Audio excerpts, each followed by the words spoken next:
Hi guys, it's Night Fear, and I'm coming on today to do my wrap up for middle grade March.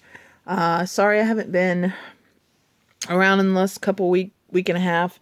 I've just been reading a lot and kind of busy with the kids and everything. They had spring break, and so yeah, it's been a busy couple weeks. But I wanted to come on real quick and share with you the books that I read for middle grade March. Now, I did complete all 5 of the challenges. I just didn't get the group read completed. I am going to finish that. I having to take it back to the library, but I am either going to check it back out of the library or see if I can find it on my Kindle. So one way or the other, I will finish up. I got almost to page 100, so I just had some other books I wanted to read, and it just kind of wasn't as gripping as some of the other books, unfortunately. I mean, not that it was a bad book or anything, but like I said, I'm only page 100, so I can't give you any kind of a major feel of for the book. Like I said, I was liking it. There were some other books that came up that I liked better. So anyway, the first prompt was to read a nonfiction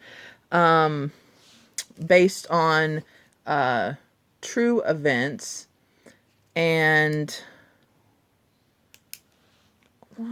okay, anyway, I read Gabby and Izzy by Gabrielle Ford. This is a book. It was a nonfiction book, of course, because that was this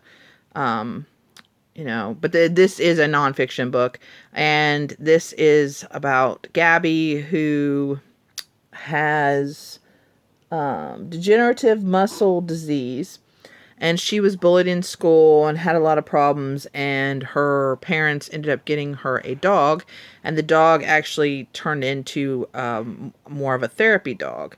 It's a really great story about her dealing with the wheelchair and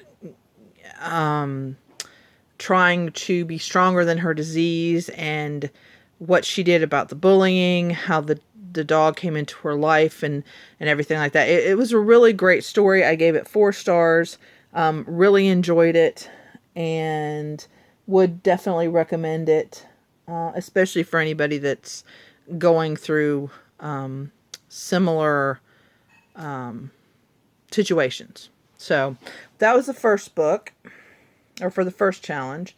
The next challenge was to read a book with a non-human character, and I chose The Miraculous Journey of Edward Tulane, and this is by Kate Camillo. She's the one that wrote The Tale of Despero, which I had read and actually own.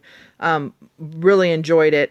This one is about a little China bunny who is loved by a little girl, and he is very, very conceited. He is all about himself, and he gets lost. And along his journey, he learns what true love is and what it really means to love somebody else. And it was a wonderful book. I gave it 5 stars, very heart touching. It reminded me of the Velveteen Rabbit, not story wise, but just the learning of love and what love really, really means, and what you need to give up or what you need to do to achieve love. Or really, feel love is what I'm trying to say. I hope that makes sense. But it kind of reminded me of the Velveteen Rabbit, which is one of my favorite stories from childhood. So I highly recommend this book. And I know she has a few others, and I definitely am going to continue reading her.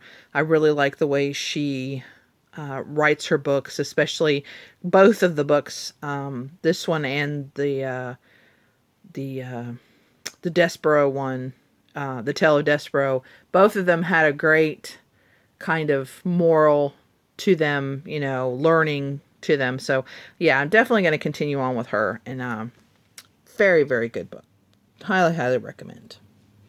So the next one, hold on a second, guys. Trying to X that out. Okay, there we go. That Okay, the next one was just fantasy, just to read a fantasy. I read a lot of fantasy, and for this one, I picked Dealing with Dragons by Patricia C. Reedy. And this, I actually have recently read the second book in this series. I think there's two more, and this was such an awesome, sweet little book. It is about this princess, Cimarine, I think it is, and she is not a normal princess. Most princesses are silly and want to, do the knitting and the curtsying and this and that. Well, she wants to learn fencing and languages and etc etc, and her parents keep telling her no, no, no, that's not what a princess does. And so she runs off to become a dragon's princess. In this world, it's all about doing what you kind of what you're expected. Like, princes are expected to go rescue damsels in distress, so that's kind of what they do. Princesses are expected to, do all the princess things you read about in fairy tales. So it's different, and she actually goes and says, "Hey, I want to be your princess." And so the dragons are like, "What?" Yeah, it's a sweet little story, and there are evil wizards, and there's a witch, and there's just so many different characters, and just it's a wonderful story, and I really enjoyed it. And I gave this one also 5 stars. And like I said, I read the second one, and it was just as sweet. So if you're looking for just a sweet not romance, a sweet little story, not a romance. I don't know why I said that. Sweet little story about a princess who's not quite a princess. And it's funny and quirky, and it's just really, really cute. And it, like I said, and I think what I was thinking of is it doesn't really have a romance in it or anything like that. It's just so cute. And a matter of fact, this is kind of like an anti-romance books, because she's like telling all the princes to go, and so. And this is the cover I read, and yeah, so very sweet, sweet, sweet story. Okay, the next one, this thing is not wanting to do what I tell it to do. The next one is it has to be written in verse, and I read Locomotion by Jacqueline Woodson, and really enjoyed this. It is about an 11-year-old boy who ends up in foster care after his parents have died. He and his sister get split up. And he gets assigned to write a journal and discovers that he loves to write poetry. And so these are his book of poems that are telling you about his life. It's really, really good. It was really heart-touching, and just wonderful as he kind of learns about himself, and we learn about him too. I gave this one 4 stars. So yeah, this one was good. And the last one was Diverse Book, and I was supposed to read the Someday Birds for this. I got a little bit into it, but it like Sweep, I just couldn't get into it. Wasn't the right time, so I took it back to the library, and I will check it out again and read that one again. But I just didn't. But Gabby and Izzy is obviously a diverse book, because, like I said, she's in a wheelchair through part of the book, so that can also count as the diverse book. So, and then I read a couple of extra books. Well, I was reading them for other things too, but they definitely count as middle grades, and I wanted to share in case you are curious about these other books. I did read I forgot to get the cover. I did read the How to Train Your Dragon. It's the 6th book, and it's called A Hero's Guide to Deadly Dragons, and I gave it 3 stars. It was pretty good.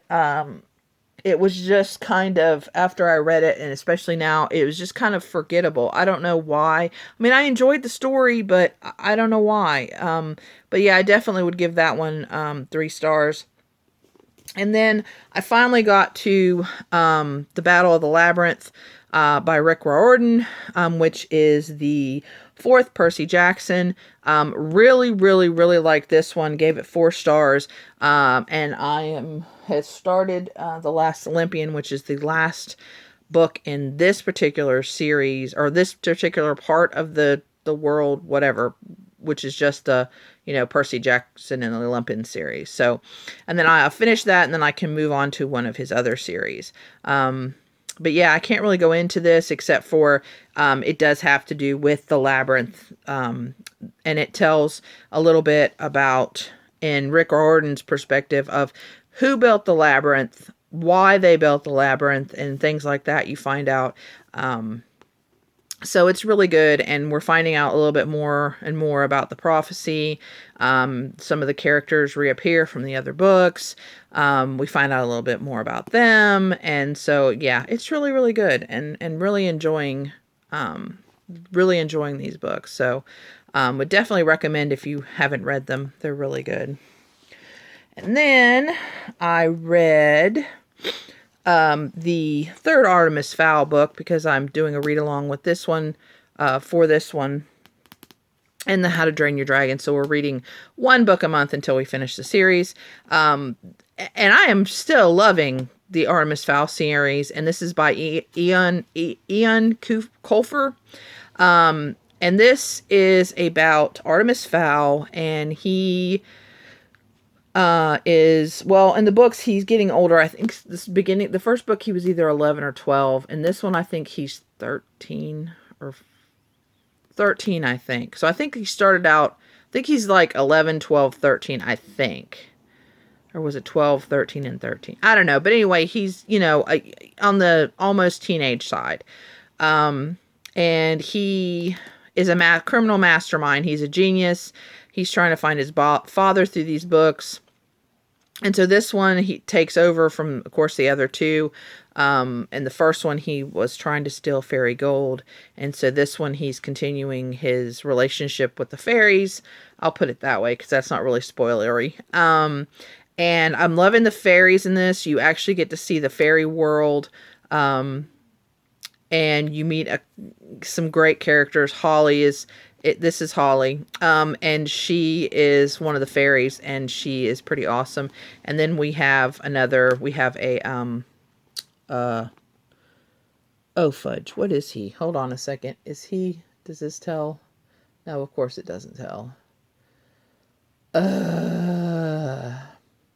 Anyway, this is another one of the characters. And of course, I think this is Artemis Fowl, but it's really good. And so I'm continuing on and going to read the next one for the month of April. So yeah, and I would highly recommend. Like I said, I never thought I was going to like this. I just kind of picked it up on a whim. I figured I'd try the first, and if I didn't like it, then I just wouldn't continue. And like I said, I'm getting ready to read the 4th book, so I'm liking these books. So all right, guys. Well, thank you very much for watching.